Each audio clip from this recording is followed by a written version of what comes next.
menafsirkan atau menerjemahkan kata-kata bahasa roh yang saya katakan. Tuhan Yesus mengatakan kepada saya bahwa gereja ini akan berdiri seperti emas, kiri dan kanan berdiri seperti kaca, dan tulisannya itu adalah gereja yang kudus. Setelah itu,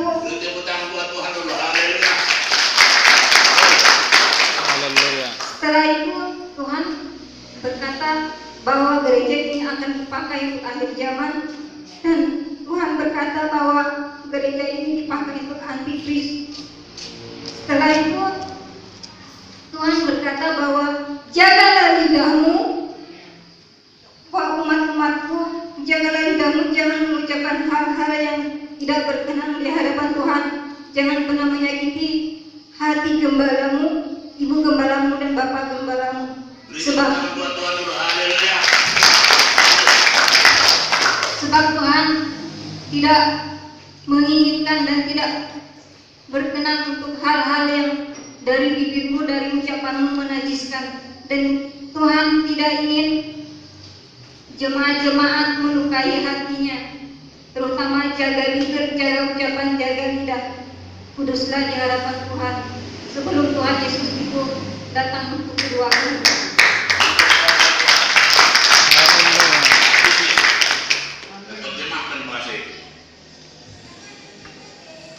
Jadi nubuat adalah menyatakan ada dilihat.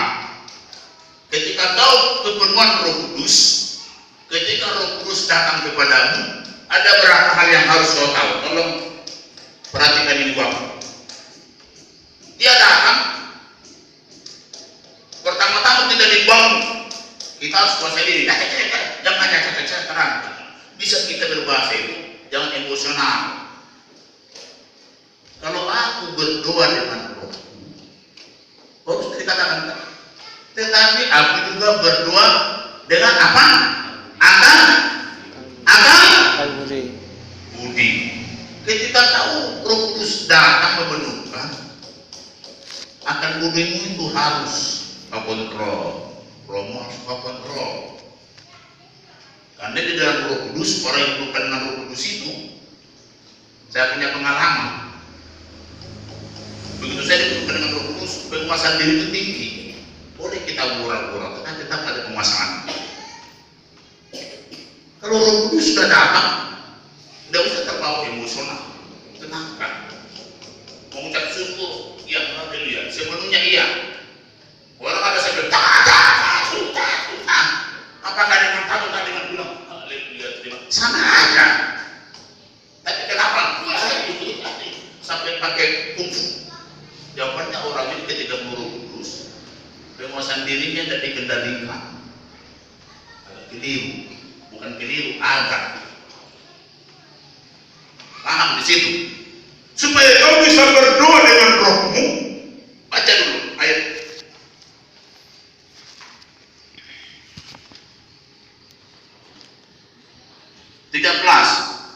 Karena itu siapa yang berkata-kata, 1 Korintus 14 ayat 13. Karena itu siapa yang berkata-kata dengan bahasa roh, ia harus berdoa supaya kepadanya diberikan karunia untuk menafsirkannya. Sebab jika aku berdoa dengan bahasa roh ayat 14, maka roh pula yang berdoa, tetapi akan budiku tidak turut berdoa. Ketika kita kepada Roh Kudus, ketika Roh Kudus berbicara kepada roh kita berbicara kepada Roh Kudus, Roh Kudus kepada roh kita kepada Roh Kudus, akal budi kita itu diam. Meresapi kata-kata roh kita kepada Roh Kudus kepada roh kita. Dia tahu terjemahannya, dia tahu alur pembicaraan itu. Bukannya akal budi kita diam dari dasar, tidak. Dia menerjemah. Itu pengalaman saya. Jadi kalau orang penuh Roh Kudus berkata-kata bahasa roh, tolong kontrol, jangan terlalu emosional. Kalau semua kontrol, sudah. Ketika Roh sudah berkata-kata kepada Roh Kudus sudah berkata-kata, contohnya satu alinea, berdiam diri, beri kesempatan kepada akal budimu menerjemahkan. Jangan seenak gue. Kalau kau pakai terus bahasa begitu, tidak kau tafsirkan, firman Tuhan mencatat bahwa kumpulan ini adalah kumpulan orang tidak beriman, tidak paham apa yang kau bilang. Tetapi kalau kau terjemahkan, di situ ada isi nubuat, yaitu penglihatan, perasaan, dan pernyataan Roh Tuhan. Kau terjemahkan, lalu orang yang mendengar dia akan dibangun. Oh benar ya, Roh Tuhan ada di tempat ini. Dan tidak menutup kemungkinan ketika Roh Kudus berbahasa kepada saudara, dia berkata, lihat Remi itu, mulutnya itu congongosang. Terjemahkan aja. Kau diam. Remi, Tuhan katakan mulutnya congongosang, bertobat. Contoh, supaya Remi bisa bertobat. Dengan bertobatnya Remi, oh iya ya, Tuhan ampuni saya. Mungkin besoknya kan penuh Roh Kudus, bukan hanya kau penuh. Paham? Paham semua? Contohnya ada kelalaian Adam selama ini. Saya pun percaya Adam pasti hatinya penuh Roh Kudus. Kenapa dah? Tapi karena ada dosa yang dia simpan, Roh Kudus sudah berbicara kepada Anda. Ini nubuat kepada Adam supaya dia berubah. Mulai tahun sekian dia begini-begini. Nyatakan aja supaya dia pun bertobat. Oh Tuhan, saya sudah salah sehingga kau tidak mengunduhkan saya selama ini. Supaya dia pun beriman, supaya dia pun pemilik surga. Haleluya. Haleluya. Ini hanya kau aja berbahasa, tidak kau terjemahkan. Makanya dikatakan nubuat itu menegur kesalahan orang, membangun imannya. Ya Bapak, bisa paham maksud saya? Beri kesempatan kepada pengudimu. Terjemahkan ini. Saya ingin kalian semua penuh Roh Kudus. Penghambatnya itu karena ada dosa yang lama belum kita perbaiki.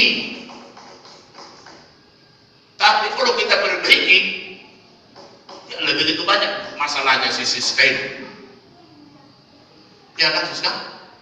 Dulu ketika datang ke sini, tidak tahu apa ngotot aja dia begitu kosong itu mata. Dulu ketika saya doakan, tapi dia dengan dijamah Roh Kudus, dipenuhkan dengan Roh Kudus, masalah yang berat itu dia udahlah kayak rumput yang berlalu, angin berlalu ya sekarang. Itu bedanya. Pengalaman dia ini supaya pengalamanmu. Paham semua? Paham? Paham. Nanti kalau ada orang penuh Roh Kudus, jangan batasi Roh Kudus. Ngomong aja kalau ada bertegur. Tujuannya bukan mempermalukan orang.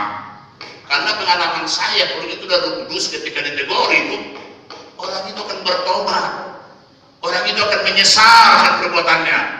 Sehingga mempermudah orang itu minta ampun sama Tuhan. Dan biasanya orang ditegur itu dipakai Tuhan. Yang ditegur, ada seorang hamba Tuhan. Maklumlah ke siapa?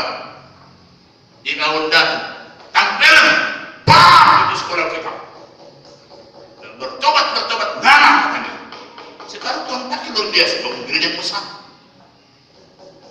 Dia ingat tampilanannya itu. Jangan sampai saudara tampilin di sini. Itu antara guru dengan murid, antara nabi dengan muridnya. Kenapa kau bangun gereja begitu besar? Saya ingat tampilannya Om. Ya udah, kalau tidak bertobat. Dia berdua tuh, setiap hari dia ingat tampilan itu. Hari ini saya buat bertobat.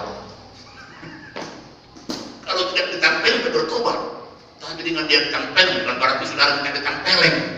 Memang ada kalanya aneh-aneh Roh Kudus itu bekerja. Haleluya. Kalau begitu Om tampilan saya kata-kata, hati-hati hukuman ada di sini.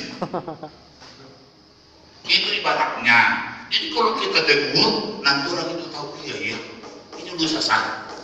nanti dia akan bertobat, dia akan berubah. Ya, saya tidak lama akan dia penuh Roh Kudus. Mungkin dia akan dipakai membangkitkan orang mati. Ya, halo, ya kan? Ya, jadi inilah nubuat ini. Nah, nubuat itu adalah pernyataan Allah ketika kita penuh Roh Kudus. Ketika Roh Kudus berbicara, bisa kita terjemahkan kemana arah Allah itu berbicara, ikuti dia, nyatakan apa yang dia katakan. Apa yang kau lihat, gereja ini saya lihat seperti kaca, kemuliaan Tuhan ada di tempat ini. Betul. Saya tidak mau di sini orang-orang berzina. Ya, lebih bagus sedikit jemaat di sini asal penuh Roh Kudus. Dalam kitab penghamba orang yang penuh Roh Kudus ada dosa zina. Kitab Wahyu jelas itu. Perempuan berzina Isabel, perempuan berzina. Jemaat Laodikia, jemaat Smyrna, jemaat Perkamen atau Pergamus. Jadi tolong nanti maksud saya harus diterjemah supaya ada nubuat menegur orang yang salah, memperbaiki, sehingga Roh Kudus itu ke depan memakai kalian. Ada memakai hikmat, pengetahuan, beriman, menyembuhkan, mujizat. Haleluya. Haleluya. Haleluya. Haleluya.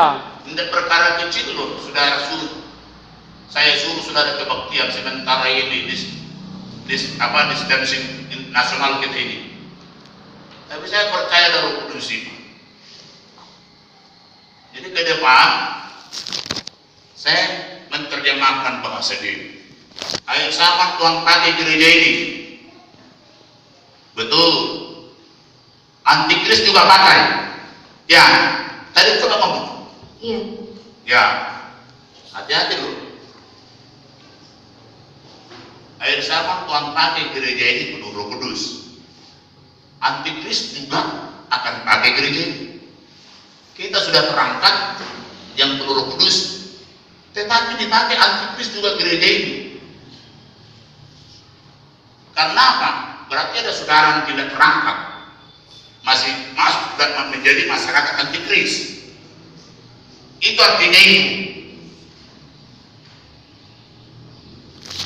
Nah, jadi sebelum antikris, saudara-saudara, jangan menjadi jemaat antikris sebagai jemaat tersiksa kita, tidak dapat selamat. Mari kita berbagi semua. Nah, jadi masih panjang ini mengenai berbahasa roh, diterjemahkan untuk membangun semua jemaat sehingga dia bisa memperbaiki. Oh, aku tidak kebenaran Roh Kudus karena begini. Kau kan tidak bilang ada orang-orang di gereja ini menjadi rusak gereja ini karena dosa mulut, ya kan? Roh Kudus ada yang bilang ada. Roh Kudus ada yang bilang ke orang-orang itu namanya. Kenapa tidak kau ngomongkan sama mereka? Ngomong aja. Jadi ada beberapa orang di antara jemaat ini yang Tuhan sangat percaya hatinya karena omongan saudara. Memang saya mendengar itu, hati saya pun tersayat. Nah, ke depan jaga mulutmu. Saya ingin saudara penuh Roh Kudus. Tapi kalau mulut kita ini menghambatnya, ya perbaikilah. Ayo saudara. Amin. Haleluya. Haleluya. Jangan kau jadi jemaat antikris. Orang lain udah terangkat, lalu kau tertinggal, lalu kau kebaktian lagi di sini. Kawan-kawan kau cari mana Siska, mana Hafu, mana Pak Gembala, Elvin di mana, Ibu Gembala di mana? Dia bisa lagi dicari, sudah naik, sudah disonong. Lalu yang tertinggal itu nanti kebaktian di sini. Ini masyarakat antikris. Jangan ya, ini sudah Tuhan buatkan ini. Itu terjemahannya. Paham semua? Paham. Paham? Paham. Pekerjaan Roh Kudus buat di gereja kita ini. Jangan samakan gereja ini dengan gereja Pontianak sekalipun Pontianak besar. Jangan samakan gereja kita dengan gereja Sanggo sekalipun Sanggo besar. Kita harus menaruh pekerjaan Roh Kudus lebih besar dan lebih mulia daripada harga gereja manapun. Haleluya. Haleluya. Nah, itu maksudnya. Jadi sudah paham ini mengenai bahasa roh dengan nubuat. Sudah paham? Ya? Jadi ke depan kau sudah dibaptis dengan Roh Kudus. Puji Tuhan. Tapi lebih dalam lagi kau punya karunia. Ada karunia nubuat. Nubuat tadi itulah diterjemahkan bahasa roh itu. Itu dia nubuat. Itu membangun orang. Itu menegur orang kalau ada kesalahannya sehingga dia tidak diberkati, dia dipenuhkan dengan Roh Kudus. Sehingga dengan dia ditegur, dia menyadari, iya saya salah. Dulu ada pembunuh orang, saya sudah lupa aku bahwa itu pembunuh. Jangan punah-punah. Aku suruh dukun, saya sudah lupa itu. Sudah 40 tahun lalu, karena waktunya masih tidak lupa. Tapi Roh Kudus itu mengingatkan kepada kita, itu membuat engkau tidak diterima. Nah, kalau ada yang menegur dia, Tuhan sudah berbicara. Kalau dulu 40 tahun lalu bunuh orang, dengan punah-punah kau suruh orang. Ini contoh. Tuhan yang membunuh dalam kerjaan surga. Tuhan tidak mau saya. Tidak mau saya harus masuk ke surga. Nah, gitu kira-kira. Haleluya saudara. Haleluya. Nah, itu dulu firman Tuhan. Saya sampai dulu. Silakan dulu. Minggu depan kita lanjut.